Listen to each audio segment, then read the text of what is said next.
जय हिंद। देखिए इस वीडियो में समझते हैं कि वीर्य क्या होता है और पुरुष में वीर्य कब से बनता है और जो वीर्य में शुक्राणु होते हैं वो कब तक हमारे जीवन में बनते हैं और शुक्राणु का कार्य क्या होता है। चलिए समझते हैं। देखिए वीर्य को हम अंग्रेजी में क्या बोलते हैं, तो इसे हम सीमन बोलते हैं। अब यहाँ पे समझिए, देखिए जो पुरुष में अंडकोश होता है ना, तो अंडकोश के मार्ग में मौजूद क्या क्या चीज पाया जाता है, तो समाइनल वेसिकल, प्रोस्टेट ग्रंथि और यूरेथ्रल ग्रंथि निकलते हैं। कहाँ से निकलते हैं, तो अंडकोश के जो मार्ग में मौजूद होते हैं। अब देखिए समाइनल वेसिकल का कार्य क्या होता है। देखिए जो शुक्र रस होता है ना, उसका स्राव कहाँ से होता है, तो समाइनल वेसिकल से होता है। प्रोस्टेट ग्रंथि का काम क्या होता है, देखिए जैसे आपका वीर्य गिरता है ना, तो देखिएगा जो वीर्य होता है थोड़ा हल्का सा सफेद और दूधिया कलर का होता है। तो दूधिया कलर कौन बनाता है, तो ये प्रोस्टेट ग्रंथि बनाता है। और शुक्राणुओं को भोजन भी कौन देता है, तो ये प्रोस्टेट ग्रंथि देता है। देखिए हर एक चीज को किसी न किसी चीज का आवश्यकता होता है। जैसे हम लोगों को भोजन का आवश्यकता है, गाय भैंस कुत्ता सबको भोजन का आवश्यकता है। उसी प्रकार से जो हमारे शरीर में शुक्राणु होता है ना, उनको भोजन कौन प्रोवाइड कराता है, तो प्रोस्टेट ग्रंथि करवाता है। समझ में आ गया।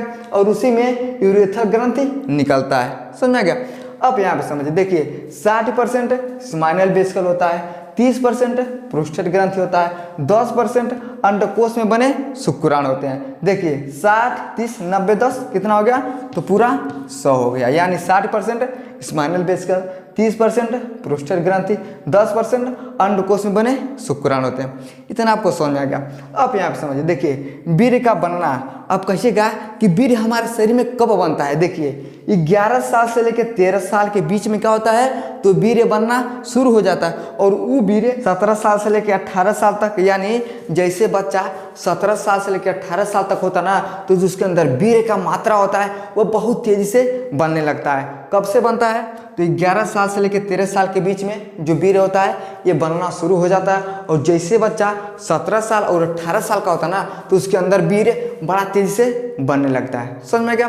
अब यहाँ पे समझिए, अगर पूछता है कि शुक्राणु को बनने में कुल कितना दिन लगता है, देखिए 72 दिन लगता है, तब शुक्राणु बन के तैयार हो जाता है। अब यहाँ पे समझिए, देखिए जो शुक्राणु होता है ना, ये किशोरावस्था से लेके जीवन भर बनता है। जैसे बच्चा किशोरावस्था में प्रवेश करता है ना, तो उसके अंदर जो शुक्राणु होता है वो जीवन भर बनता है। लेकिन आप ही कहिएगा कि बहुत लोगों को देखे हैं कि जैसे उस घर पे मेहरारू आती है, बिहान भर छोड़ के भाग जाती है। अब मान लीजिए कोनो बेचारा का शादी हो गया, और जैसे शादी होगा उसकी पत्नी आएगी, पता चलेगा भी नहीं है, बोरिया बिस्तर बांधेगी, आसान से लेके भाग जाएगी, वो बेचारा वक्त चितवाई से दांत चियारेगा। तो कहाँ चियारता है उसके विषय में समझते हैं।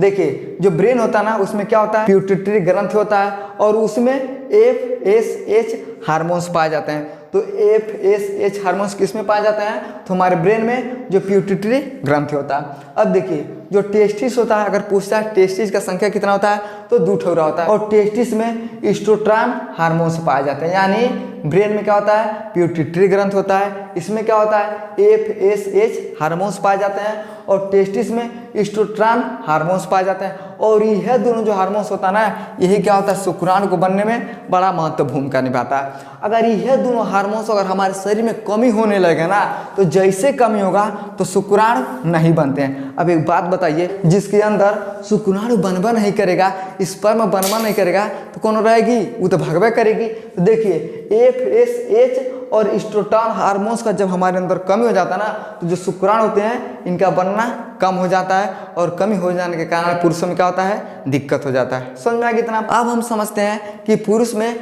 ऑटोमेटिक देखिएगा ना, तो जो स्पर्म होता है बाहर आने लगता है। अब उसके विषय में समझते हैं। देखिए है 2 ठुका है बाबू, ये टेस्टिस है। यानी अगर पूछता है कि टेस्टिस का संख्या कितना होता है, तो 2 ठौरा होता है, और ये बाहर की तरफ लटके हुए होते हैं। तो क्या हो गया बाबू, ये हमारा हो गया टेस्टिस। अब देखिएगा टेस्टिस को कोनो पकड़ के रखता है। जैसे हमारा हाथ है ना, अब मान लीजिए हमारा चाक है, ऐसे चाक को खत्म ले जाएंगे तो ऊपर से हम हाथ को पकड़ लिए, उसी प्रकार से देखिए टेस्टिस को ऊपर आप पकड़ के रखता है। और जो इसको ऊपर आप पकड़ के रखता है ना, उसे हम एपिडर्मिस बोलते हैं। और उसी के अंदर क्या होता है, तो 2 ठौरा टेस्टिस होता है। और टेस्टिस के बाहर साइड में ना वो खाली जगह होता है, उसे हम स्क्रोटम बोलते हैं। जैसे समझिए, मान लीजिए 2 ठौरा क्या है, तो टेस्टिस है। टेस्टिस को कौन पकड़ के रखता है, तो जो पकड़ के रखता है उसे हम क्या बोलते हैं, एपिडर्मिस बोलते हैं। और उसी के अंदर क्या होता है, तो टेस्टिस होता है, 2 ठौरा होता है। और उसके अंदर जो जगहिया बचता है उसे हम स्क्रोटम बोलते हैं। अब यहाँ पे समझिए, देखिए जो हमारा टेस्टिस होता है ना उसमें से 2 ठौरा नली निकला होता है। देखिए ऐसा गया ना नली, यहाँ से गया है फिर ऊपर ना चला गया है, तो ये क्या किया है बाबू, ऐसे घूम के यहाँ तक आया। यही जाके कहाँ मिल जाता है, तो हमारे टेस्टिस में मिल जाता है। और जो घूम के नलिया आता है उसे हम क्या बोलते हैं, उसे हम बेस डिफरेंस बोलते हैं। तो यानी जो टेस्टिस से जो 2 नलिया गई होता है उसे हम क्या बोलते हैं, तो उसे हम बेस डिफरेंट बोलते हैं। अब देखिए यही जो वाला नली जो होता है ना आगे आता है ऐसे, और वहीं जैसे क्या हो जाता है, तो ये पेनिक्स का निर्माण होता है। अब यहाँ पे समझिए, देखिए ये क्या होगा बाबू, तो हमारा पेनिक्स हो गया, और इसी रास्ते से स्पर्म और यूरिन दोनों पास होता है। समझ में आ गया। अब यहाँ पे समझिए, देखिए है जो गोलका निकला ना, देखिए इसी नली में से निकला है, इससे हम क्या बोलते हैं, सेमाइनल वेसिकल बोलते हैं। और इसके विषय में हम आपको यहाँ पे समझाएं। देखिए अंडकोश के मार्ग में क्या होता है, मौजूद होता है सेमाइनल वेसिकल और प्रोस्टेट ग्रंथि होते हैं। देखिए तो यही होता है, यानी इसके मार्ग में मौजूद होता है सेमाइनल वेसिकल, इसमें क्या होता है 60% होता है। और उसी में देखिए हाई जो निहारियन हमारा ऐसे गोल का निकला है ना, इससे हम क्या बोलते हैं, तो इसे प्रोस्टेट ग्लैंड से बोलते हैं। और ये प्रोस्टेट ग्लैंड अगर आपके अंदर अगर थोड़ा कमजोर हो जाएगा ना, तो जो आपका स्पर्म रहेगा ऑटोमेटिक बहुत ज़्यादा बाहर निकलने लगेगा। तो जितना भी आप खाइएगा, जितना भी एक्सरसाइज करिएगा, व्यायाम करिएगा, तो ये मजबूत रहता है। अगर ये इसके अंदर गड़बड़ी हो जाएगा ना, तो आदमी को प्रोस्टेट कैंसर भी हो जाता है। तो देखिए प्रोस्टेट ग्लैंड कितना पाया जाता है, तो 30% पाया जाता है। इसमें क्या होता है, यूरेथ्रल ग्रंथि भी निकलता है। समझ में आ गया, तो आपको इतना समझ में आ गया। अब हम आपको सरल भाषा में थोड़ा समझा देते हैं। देखिए हाई 2 भैया क्या हो गया, तो यहाँ पे देखिए 2 क्या हो गया, इसे हम क्या बोलते हैं, तो 2 हो गया टेस्टिस। और इसी टेस्टिस को जो पकड़ के रखता है उसे हम बताएं एपिडर्मिस। और इसके अंदर देखिए हाई खाली जगह होता है, देखिएगा कितना खाली जगह होता है, और उससे हम क्या बोलते हैं, इसे हम स्क्रेटम बोलते हैं। अब देखिए यही में 2 नली ऐसा गया है, और यहाँ भी हम आपको बताएं कि इसे 2 नली गया, उस 2 नली जो गया इसे हम क्या बोलते हैं, बेस डिफरेंट बोलते हैं। और ये दोनों नली जहाँ जाके मिलता है उससे हम क्या बोलते हैं, प्रोस्टेट ग्लैंड बोलते हैं। देखिए यहाँ पे आके मिलता है, देखिए हाइयो यहाँ से गया है और हाइयो, यानी एक का जगह यहाँ पे ऐसे दोनों जाके मिल गया है, इसे हम क्या बोलते हैं, प्रोस्टेट ग्लैंड बोलते हैं। और यह जब प्रोस्टेट ग्लैंड कमजोर हो जाता है, स्पर्म बार बार बाहर निकलता है, और ये खराब हो जाने के कारण आदमी में प्रोस्टेट कैंसर भी हो जाता है। और वहीं जैसे क्या होता है, तो ये पेनिक्स होता है। एक बात बताइए, अगर यूरिन और स्पर्म दोनों एक साथ में जाने लगेगा ना, तो सबसे पहले अगर मान लीजिए खाली यूरिन भर जाता है ना, तो जो प्रोस्टेट ग्लैंड होता है ये हटता है इधर उधर,